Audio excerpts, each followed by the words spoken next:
Welcome. If you're a keener and you're like 2 minutes early, I just wanted to say an early welcome. We actually started the webinar a few minutes early, just not to officially kick it off, but to take your questions and comments. So if you're one of those who arrived a few minutes early and you're here hanging out, I want to know what you want to learn today. So throw that in the chat, if you will. Or if you're using AI in your daily work or just for fun, throw that in the chat as well. Or just say hi. We've got like a minute and a half to kick around here before we officially start. But welcome. If you're early, people will keep joining as we're about to get started in 1 minute.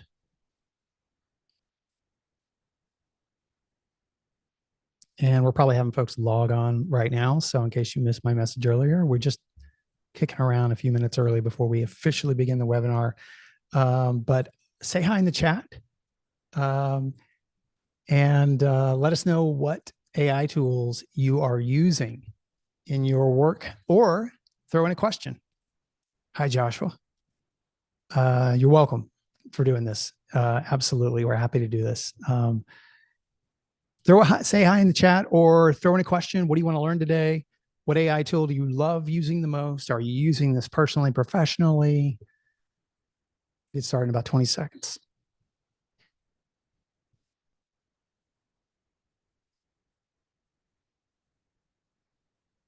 Welcome again, everyone. Get started in about 5 seconds. Say hi in the chat. Ask your questions. We'd love to hear you. Joshua, we can do that for sure. Hello, Judy. Welcome. Okay, well, hi, everyone. Welcome. Welcome to our webinar, AI Innovation and Action. I am Bobby Lehew, Chief Content Officer at commonsku. We're so glad you are here. We're so glad you carved out 30 minutes of your time to spend with us today. We are very thankful. The purpose of this webinar is simply to have a casual chat, a little demonstration while we're chatting on how distributors are using AI to power their work. It's a real casual webinar today. I hope you enjoy it. There are so many AI tools emerging. It was estimated that in 2004, there were 10,000 AI tools. So it's impossible to keep up with all of them, but we're going to do our best to show you the tools we are using the most and how we're using these in our marketing, our sales, and our ops. And we at commonsku will continue to focus on the advancing tech conversation through interviews on podcast, SKUcast, our webinars, our events. It is our absolute passion, advancing tech. And note that we first started talking about AI, believe it or not, our first conversation about AI was in 2021 with my friend Paul Raitzer from the AI Marketing Institute. And back then, when we published this episode, everybody said, "This is so exciting, Bobby. This is amazing." Nobody said that. It sort of disappeared in the ether. We had Paul back on in 2023. And we now, of course, are all attuned to the AI conversation. In fact, we're going to stay on this so much. Like I said, it's our passion. At SKUcamp, we introduced a new 2-hour workshop. So if you were thinking about going to SKUcamp and you weren't sure, you'll want to come to this because we're doing a survey about how the industry is using AI in their work. You can check that out at SKUcamp.com. All right, couple surveys before we get to a poll we want to ask you. This just came out from Orbit Media. Which AI tools are people using the most? You see there ChatGPT, Google Gemini, Microsoft Copilot. Really interesting to see. Also, how often are we using AI? This is kind of amazing. Like this just came out today. Over 60% are using AI daily now in their workflow. That's kind of crazy. So how about you? How are you using AI the most? Are you using it in email and messaging? Are you using it in copy? We're using it the most. Copy like blogs and newsletters, presentations to clients, research about prospects, research about products. How about you? Let's see what the poll has to say. All right, most folks are using it in email and messaging. Also, research about prospects. Good for you. Some real keeners in here. That's fantastic. Okay. I want to say thank you to our guest, first of all. Charles is really was brave to join us because a lot of folks who we ask about AI, they are either reticent to hop on there because everybody's sort of playing with these tools, but not Charles. Today, we're honored to have Charles Freint, Director of Sales from Fairware, one of the most respected distributors in the industry. They almost need no introduction. But they were the first B Corp in the industry, a Vancouver-based company specializing in sustainable and ethically sourced merch. 8 years ago, get this, Charles began with Fairware as an account coordinator. He joined them because he loved their mission so much. And since April of 2024, Charles has been leading their sales team as the director of sales. So welcome, Charles. I'm excited to be here. Thank you again for being brave to show what you're going to show. It's really cool. We're going to jump right into the tools. And by the way, everyone, at the end of this webinar, we are going to show a list of all the tools that Charles and I talk about today. So don't worry about that. You can see that at the end of the webinar. So Charles, let's start right away with one of my favorite ways you are using AI right now, and that is for internal training and onboarding.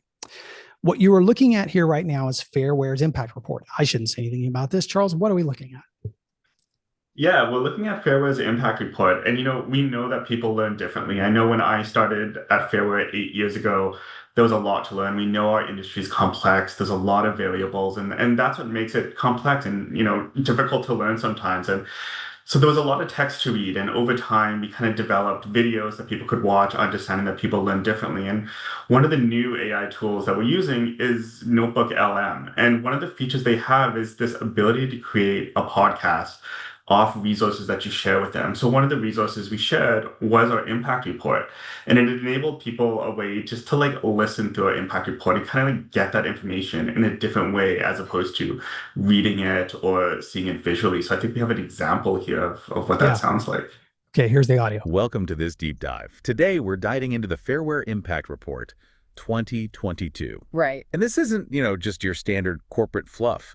It's actually a detailed, self-published account from Fairware. Yeah, they're a company in the promotional product space. Exactly. And that is super cool, Charles. So you're using in this ongoing training. So this can be an existing employee or it's for onboarding, but what I see your point, you're like, we all learn differently. There are auditory learners, there are folks who are visual learners, and you're trying to provide both. Absolutely. Even within our leadership team, we did a deep dive on culture this year and what culture at Fairware was like. And there was a lot of articles to read. And for me, digesting a lot of really dense material was tough to get through. So putting it into a podcast generator like Notebook LM was just a different way for me to absorb the data and learn in a different way than my colleagues. Yeah, that's very cool. Okay, I got ahead of myself. Now we're going to talk about content and social. Charles, what am I looking at here?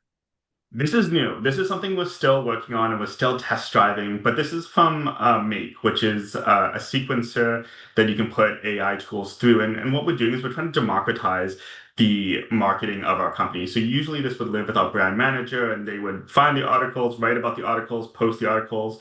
In this way, we're able to share, me, the CEO, the brand manager, we're able to share ideas and put into a Google Sheet that from there takes those links and puts it through ChatGPT, Perplexity, Claude, whichever app you want to use, to kind of sum up the article and generate those posts for LinkedIn, Facebook, Twitter right away. And in a way that kind of reduces that friction of trying to find the right article, trying to sum it up, trying to write it for these different audiences. Just really gets that stuff done quickly so we can just focus on reviewing it and getting it out as quickly as possible. So in this case, this is a blog post. It could be a press release. It could be some blog posts about what's going on in your business. And that's the link in the Google Sheets for this example, takes that and then creates special messaging just for each of those social platforms. Exactly. Each of these different chat GPTs have different instructions based on where it's being posted to, character limit, audience, all those variables that separate LinkedIn, Facebook, and X. So it sums it up for that audience and for that channel in a way that it would take, a brand manager, 3 times as long to do. Yeah, that's awesome. Okay, let's talk about AI for qualifying leads. Fairware's custom GPT. Fila, am I pronouncing that right? Fairware's inbound lead assistant. Yeah, I am awesome. A child of the 90s. So Fila was something that was big for me growing up. And so it feels like kind of a full circle moment. But yeah, Fila, when we get an inbound lead, we do vet it. I'm sure a lot of the people on the call also vet inbound leads to make sure they're real companies and that they fit within your company's mission and ethos. So when we do that, traditionally we've used LinkedIn, the company's websites, we've used other social media channels, and it does take a minute to figure out if this client is the right client for us.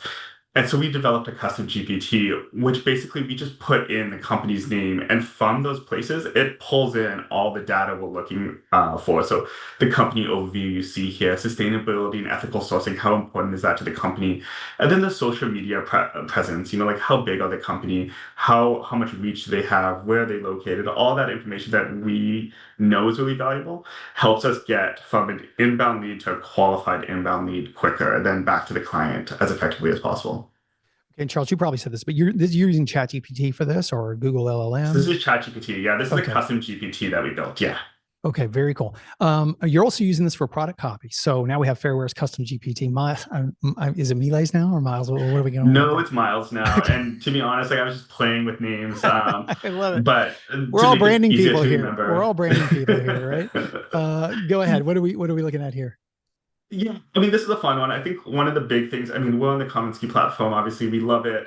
One of the struggles we have with it every once in a while, and it's not on commonsku, but some of our suppliers won't put great product copy. They'll put great product into the stream, and we want to sell great product. But sometimes the story or what it's made out of or the composition is just, it doesn't get dragged in. And my team spends a lot of time researching it and writing new copy. And it does take a lot of time. And so what we've built here is just a way to type in impact aware recycling cotton tote, and for this ChatGPT to give us the content that we need to then put it into commonsku right away. So we're not having to recreate anything or build anything ourselves. It's just creating it for us. I mean, ideally, this would be, if I was going to put into commonsku University about the things that I'd want to see in the future, like a native opportunity to be able to do this would be really high on my wish list, because we just want to get the story out there for like great products and sell great products. Yeah, we have folks here taking notes, Charles. So that's a really good piece of advice. We love your advice. Also, don't forget in the chat,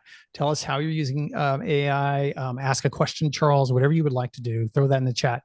And Charles, while we have this little pause, parenthetically, I want to ask a really important question. Fairware is a leading brand in conscientious promo and environmental impact. And since there's like this ongoing debate about the carbon footprint of using AI tools like ChatGPT, can you clarify that for that?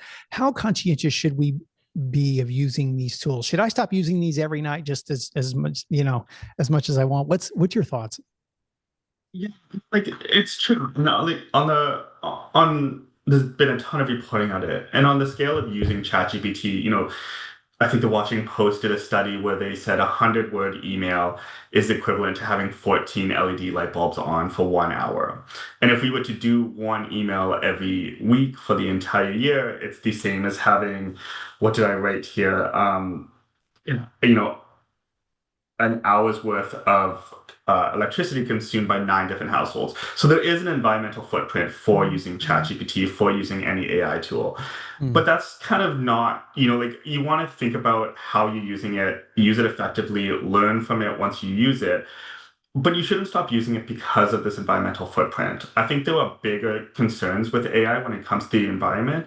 For example, Microsoft is, there was an article in The Atlantic about whistleblowers from Microsoft who noted their collaboration and their work with the fossil fuel companies like Shell and Chevron. And, Shell is using them to make fossil fuel production more effective.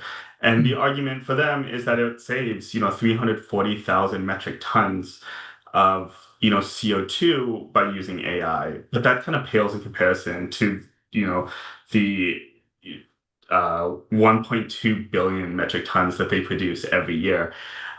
So that's all to say that the impact of using ChatGPT to write your email does have a carbon footprint, and it is important to consider it, but also consider it in the larger scale of AI in general, and know that it's almost like a rounding error when it comes to the entire scope and scale of the footprint that AI has. That's a really great comment. Thank you for that. Shelly had a great question here. Was going to have this at the end, but let's ask it now anyway. Shelly said, I haven't been using AI yet, at least not consciously interested. I'm interested in learning how to get started. Is this costly? How would you answer that, Charles? I mean, no, and you know what? It's funny. I have a 4-year-old daughter, and she's reminding me of how I used to learn how to use technology growing up. Like I'm 35 now, and I feel like I'm struggling to figure out how to use new technology in a way that I never did before. And my 4-year-old daughter reminds me of how I learned in the past, and it was just type in as many buttons as you can, smash as many screens as you can, and just try it until it works. The question about like how to get started, is it costly? It's not. There are free tools like ChatGPT, Copilot from Microsoft, Google has Notebook LM, and they're all free to use. And there's great resources online from YouTube. And even ChatGPT can help you learn how to use ChatGPT, and it is free. And if I was Yeah. getting started, I would just, type in as many things as I can and really not be afraid to make mistakes. And ChatGPT and all these other tools will kind of walk you through the process and let you know when you're making a mistake.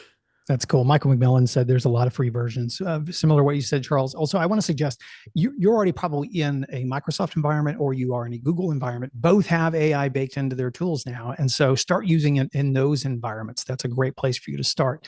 Charles, I wanted to show you some of the ways we're using AI as well. We can keep up the conversation here. If you have any questions, ask me, but I'm going to jump into a few example slides that I have here. And then I'm going to come back to you, Charles, for some final questions and takeaways. But here's how, oh, wait, no, first, let me get to you one more question about Jasper. You're using AI for blog writing, and this is so cool. So tell us what we're looking at here. This is a visual of your screen recorded, but what is this? This is Jasper. This is a really fun one. So this is what our brand manager uses to help create blog posts and other marketing documents. And what's really great about it and what sets it apart from other AI tools is that you can install or you can upload your own documents, whether it's your website, your impact report, previous content you've developed. And what it will do is it will take your voice. It will learn your voice. How do you say things? Is it formal? Is it casual? Does it lean to a more friendlier tone? And when you create a blog or when you create content, it will write in that voice. So what you're seeing here is our brand manager uploading some ideas, some content, putting in who our target audience is. And as it learns what our voice is, it will create what you see populate on the screen in our own voice. So it's kind of um, quicker to getting the content than before. That's phenomenal. I love how it learns your own voice and Fairware's own unique. Does this answer the question? Like a year ago, we all sounded wooden and sounded the same, but now it's got become far more conversational, wouldn't you say? Absolutely. Yeah. I want to share how we're using AI at commonsku for podcast and audio editing is another example. And I know not many of you have a podcast, but you might change your mind about that after you see this. So I'll give you an example of an episode we recorded with Brittany Godsey at the CRO at Gold Bond. Here's an example of a program I use called The Script, where this used to take hours to edit an audio podcast. And now what I can do is I can go into a program called Descript, and in one click, I can ask it to remove the filler words. You know, those words like I've been stammering through this entire presentation, like and ah, and all of those filler words. There's almost on average, 139 is the least amount of filler words that I've had removed from a 30-minute episode. You can think about that. Usually it's around 250 to 350 filler words, which is astounding. And it sounds amazing. Now you might be thinking, well, Bobby, I don't know. You may want to leave those in. It's kind of genuine. Well, they're called roadblocks when you're listening to audio. If you had to listen to uhs and ahs the whole time, you'd probably check out soon. So it's a beautiful and brilliant tool. Also, Charles, this has two baked into it, a create social copy and create blog posts. This is fairly new, but you're seeing on my screen, the audio transcript on the left is my conversation with Brittany. You're seeing the audio at the bottom. And on the right, you're seeing me click create a social post. And it automatically does what Jasper does, which is create in your unique voice social copy for that episode. Also, I'm asking it right now to create an entire blog post based on the conversation. Now, something, Charles, you might have noticed this too. I've noticed that this has changed. So I have been pretty involved in AI over the past year at least, and I have seen a lot of changes from a natural voice standpoint. I don't think we have near as much as that disingenuous voice that we used to hear when we first started using it. Wouldn't you say? Would totally agree. I mean, we have Google Home at home, and comparing that voice from when you ask it what the weather is compared to like Google's Gemini version of their AI responses, it's even the physical voice or the audio voice is different, but even like the content and the way it responds is completely different than it used to be. Yeah. Here's an example of how we're using AI for headlines and newsletters and summaries. This is a program called Headline Studio Pro. We've actually been using this for almost 2 years, a year and a half, 2 years. But this will take an episode that we've done, and I will ask it what are alternate ways to to create a headline. Now, this is baked in now to your Google Gemini and Microsoft Copilot, and lots of folks can do this now. But you can tell it what kind of media you're using, whether it's a blog post or whether it's YouTube post or TikTok, and it will kick out options for you. Notice it gave me 10 options on the left hand. Now, here's left-hand side of the screen. Now, here's the best part. The best part of this tool is it will score for clarity in SEO. Am I being clear enough? Does my audience understand it? And also for SEO, which is super cool. Like, it tells you how powerful that will be. Also, for our newsletter, The Backpack, if you're not a subscriber, I encourage you to check it out. It's our trends newsletter that we publish twice a month. I will sometimes use Writer, usually if I'm stuck or if I'm having trouble with something, along with Notion, and I will ask it to rewrite this for me, and I will ask it to rewrite it for me in the right kind of voice. So I ask it to rephrase, to either simplify something, or I've noticed, by the way, I have to sort of coach it a little bit, say, use this kind of tone, because commonsku has a very unique, fun, and engaging tone. And I want to sort of interject too. It's funny because used to, you would write it, the draft, and then let AI correct it. Now I find I'm letting AI write the draft and then I human edit it for our tone and voice. Is that what you're doing too, Charles? It's exactly what we used to do. And I think, I think we'll get into AI agents later, and that will kind of change the game again. But we are editing after, the AI does create the content. Yeah, for sure. One more thing, I think I have just a few more here. Sometimes there's a program called Writer that will analyze and summarize audio and video, which is kind of mind blowing, that you can throw in a 30-minute video or a webinar like this one that we're doing, and then ask it to analyze, edit, and summarize the video in video clips, which is astonishing. So it's a video editor baked into the AI, which is phenomenal. Plus, AI is upending search as we know it. Like, folks are really scrambling in the search world. And I didn't game this. This is me asking Perplexity, who's the best software solution for my promotional products distributorship? Come on, you guys knew I was going to have to do this, right? And of course, the search results revealed, based on the research, commonsku seems to be the best software solution. So you knew that was coming, right, Charles?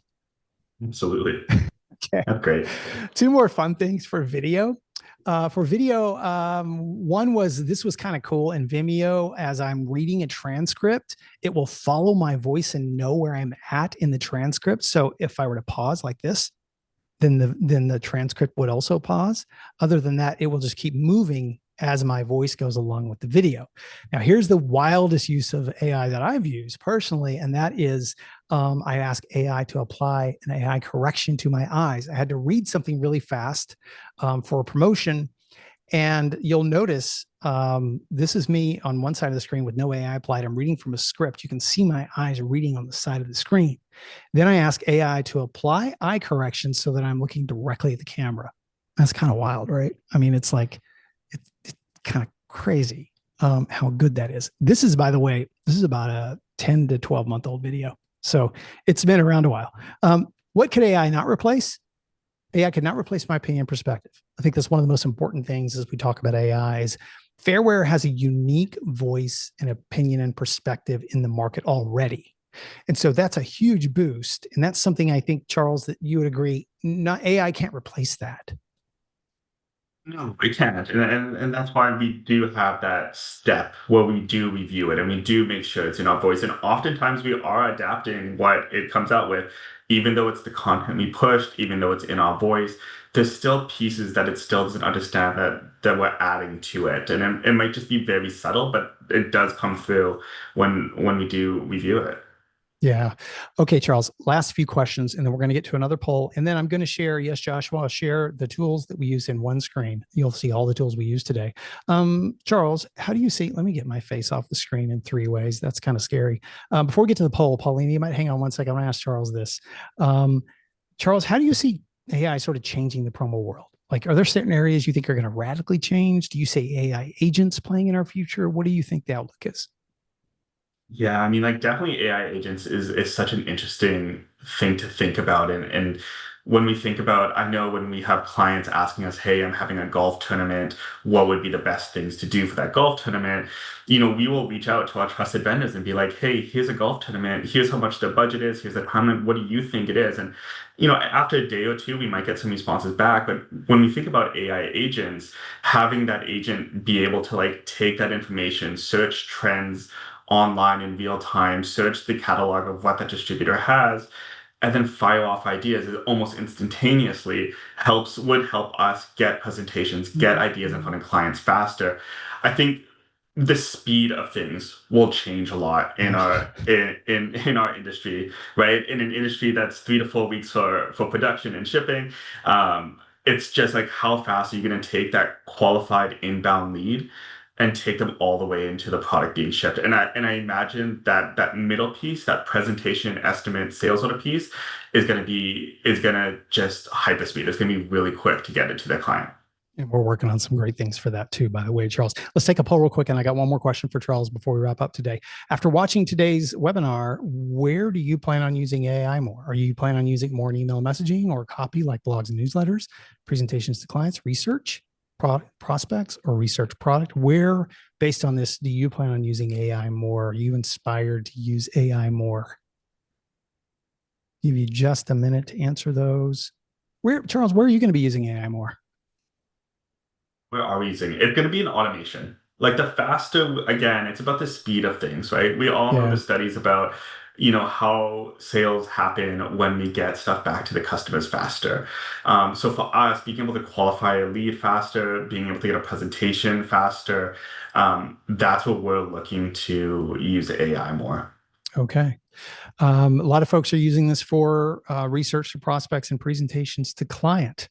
So don't forget about, as we wrap up here, I got one more question for Charles, our new AI workshop that we've added, a 2-hour workshop on AI. If you want to check it out, go to skucamp.com. Also, most folks here are customers, and thank you. But if you are new to commonsku, over 800 distributors power 1.8 billion in network volume. They rely on commonsku's connected workflow. If you want to learn more, check it out at commonsku.com. All right. I promised you 2 things. I promised you the list of tools, but first, if you're using AI and you want to be on one of our podcasts or webinars and want to walk through this like we did with Charles, email me, Bobby at commonsku.com. Here's the list of tools that we talked about today. I mean, I think we got all of them here. Did I leave anything off, Charles, that you think, other than kind of maybe Gemini? Oh, we got Gemini in there. I think we got most of them. And yes, we will be sending out the deck. Somebody asked earlier, what video tool was I using for that weird, creepy AI thing? And it was Descript is what I used. Charles, one more question for you for fun. How are you using AI?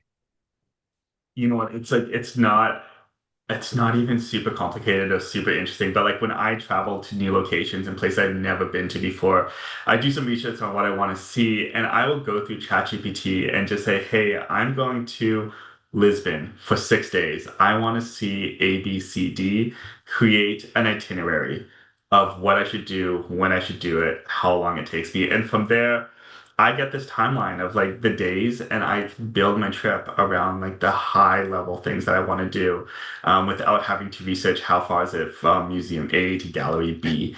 So something super simple like that. Sarah added she used it to create a packing list as well. Also, Charles, I think the thing that we can unpack there a little more, pun intended. Thank you for that, Charles, is that we also, it's learning what you're about your trip, and it's learning as you go. So it's not like just a normal article. Here's the 7 tips for Lisbon. It's like learning how you specifically want to go to Lisbon, and therefore creating a custom tailored itinerary just for you. Absolutely. And like even something as simple as this is learning and developing rapidly as well. Like I saw someone do a video where it asked ChatGPT to tell them how much sunscreen they needed to pack on the trip. And ChatGPT just looked at, what does their itinerary look like? How many days are they spending on the beach? What's the weather like while they're there at that time? And able to give prescriptive advice on how much sunscreen to use. So even something as simple as this is developing in amazing ways. So it's a lot of fun to test out and play with. Yeah, it's a great way. If you're new to AI, get in there and play with it like a trip or something. Just start having fun with it. That's the thing I think I want to encourage everyone. The velocity of business just keeps getting faster, and enjoy using these tools. Bake it as a part of your DNA and your organization. To have fun using this. It's supposed to make us smarter and faster and all those things, but have a great time. Last tip, Charles, how would you else advise folks as we close here to use AI? When you learn any new technology, like really try it, doing something simple, doing something you really like, find a pain point in your business, and really just try things on ChatGPT. And then there's a lot of articles out there. There's a lot of free articles out there, YouTube videos and content that is out there, like this video, that you can watch and really, really get educated really quickly on it. Charles, thank you for being willing to show up and share with folks. I mean, that's one of the biggest things of professionals like you who are in the community who want to share. And thank you for not like hiding the information. Thanks for being bold to share it with us and helping your colleagues learn. It's phenomenal. And I'm really glad we finally got to do this together. It was great. Thank you so much, Bobby. You bet, Charles. Take care. Thank you, everyone. Have a great afternoon. Go put out those rush orders. We'll see you next time.